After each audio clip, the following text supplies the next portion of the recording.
Qatar adalah negara muslim terkaya di dunia, terkenal dengan kemewahan dan fasilitas publik yang megah. Keberhasilan Qatar dalam menyelenggarakan Piala Dunia 2022 tidak lepas dari fasilitas olahraga yang sangat baik yang mereka miliki. Acara ini membawa nama Qatar menjadi perbincangan hangat di seluruh dunia, terutama bagi para penggemar sepak bola. Namun, selain kemewahan dan fasilitas yang mengesankan, Qatar juga menghadapi beberapa tantangan dan kontroversi yang menarik perhatian banyak orang. Berikut ini adalah beberapa fakta unik dan sisi gelap tentang negara ini yang mungkin belum banyak diketahui. Qatar memiliki populasi yang mayoritas terdiri dari pekerja migran. Sekitar 85 hingga 88% dari total 2,9 juta penduduk Qatar adalah migran, sementara penduduk pribumi hanya sekitar 300.000 orang. Ini mencerminkan situasi serupa di Uni Emirat Arab, di mana 88% penduduknya adalah non-Emirati. Meskipun jumlah penduduk asli sangat kecil dibandingkan dengan migran, mereka yang berasal dari Qatar memiliki kontrol penuh atas kebijakan politik, hukum, agama, ekonomi, dan sosial negara. Pekerja migran seringkali ditempatkan di sektor-sektor tertentu dan menghadapi sistem eksploitatif yang dikenal dengan nama kafala, yang memberikan kekuasaan besar kepada majikan terhadap pekerjanya, termasuk dalam hal penahanan paspor.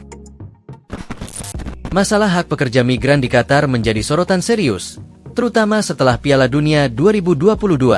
Menurut laporan Amnesty International, lebih dari 15.000 pekerja migran meninggal di Qatar antara 2010 hingga 2019, meskipun penyebab kematian seringkali tidak jelas. Selain itu, pekerja migran dihadapkan pada sistem hukum yang dianggap tidak transparan dan seringkali berat sebelah. Kafala, sistem yang mengatur hubungan antara majikan dan pekerja, seringkali menjadi sumber masalah, memberikan kontrol yang sangat besar kepada majikan dan seringkali menyebabkan penyalahgunaan. Qatar mengadopsi sistem hukum syariah Islam yang ketat. Bagi negara-negara dengan mayoritas penduduk muslim, sistem ini mungkin dianggap wajar. Tetapi bagi negara-negara barat dan minoritas muslim, ini bisa menjadi tantangan. Penggunaan obat-obatan terlarang dan kepemilikan obat-obatan tertentu, termasuk HIV dan hepatitis, dapat berakibat hukuman penjara panjang atau deportasi. Pihak berwenang seringkali tidak memberitahukan pemerintah negara asal jika ada warga asing yang ditahan, menambah ketidakpastian hukum bagi turis dan ekspatriat. Meski dikenal sebagai negara yang aman untuk solo traveler dan ramah terhadap wisatawan perempuan, ketidaksetaraan gender masih menjadi masalah di Qatar. Perempuan menghadapi berbagai batasan dalam kehidupan sehari-hari, seperti larangan bepergian sendirian hingga usia tertentu dan pemeriksaan medis invasif tanpa persetujuan di bandara. Perlindungan terhadap kekerasan, termasuk kekerasan dalam rumah tangga, juga masih kurang memadai, meskipun tingkat keamanan di Qatar tergolong tinggi.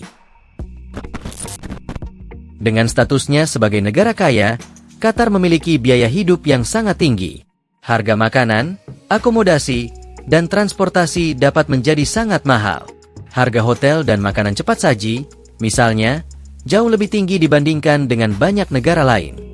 Biaya sewa akomodasi di Qatar termasuk dalam 10 besar termahal di dunia, dan biaya hidup yang tinggi bisa menjadi kendala bagi banyak orang, baik wisatawan maupun penduduk asing. Cuaca di Qatar bisa sangat ekstrim, dengan suhu yang seringkali mencapai 46 hingga 50 derajat Celcius.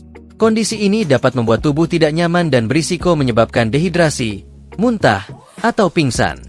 Pemerintah Qatar telah mengambil langkah-langkah untuk mengatasi masalah ini, seperti pengecatan jalanan dengan lapisan khusus dan pemasangan penyejuk udara. Cuaca panas juga mempengaruhi jadwal beberapa acara internasional. Di balik segala tantangan, Qatar memiliki banyak fasilitas dan infrastruktur yang mengesankan.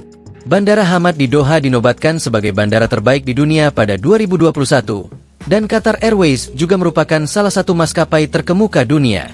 Negara ini juga memiliki cagar alam yang unik, Khor Al-Adaid, di mana laut bertemu dengan gurun pasir, serta jalur sepeda terpanjang di dunia yang terletak di Doha.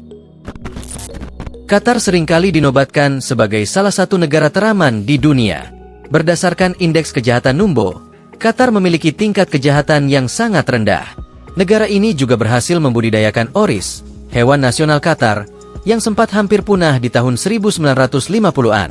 Dengan hanya 15% dari populasi adalah warga asli, Qatar menjadi surga bagi ekspatriat dengan fasilitas bebas pajak dan tingkat kriminalitas yang rendah.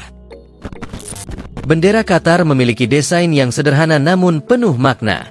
Warna merah marun pada bendera mencerminkan industri pewarna ungu yang terkenal di Pulau Alcor, sedangkan 9 gerigi pada bendera melambangkan Qatar sebagai anggota ke-9 dalam perjanjian Emirat Teluk Persia pada tahun 1916. Keunikan bendera Qatar terletak pada proporsinya, di mana lebar bendera lebih dari 2 kali lipat tingginya. Salah satu fenomena unik di Qatar adalah keberadaan lebih dari 20.000 mobil mewah yang terbengkalai di gurun pasir. Beberapa kendaraan telah dipreteli untuk suku cadangnya, sementara sisanya masih utuh atau menunggu pemiliknya. Negara ini berencana untuk membangun museum otomotif sebagai bagian dari upaya untuk menangani masalah mobil-mobil terbengkalai ini. Dengan segala kemewahan dan tantangannya, Qatar tetap menjadi salah satu negara yang menarik untuk dijelajahi.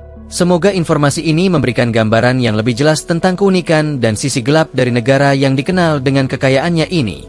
Jika Anda memiliki pendapat atau pertanyaan tentang Qatar, jangan ragu untuk berbagi di kolom komentar dan pastikan untuk menyukai serta subscribe untuk informasi menarik lainnya.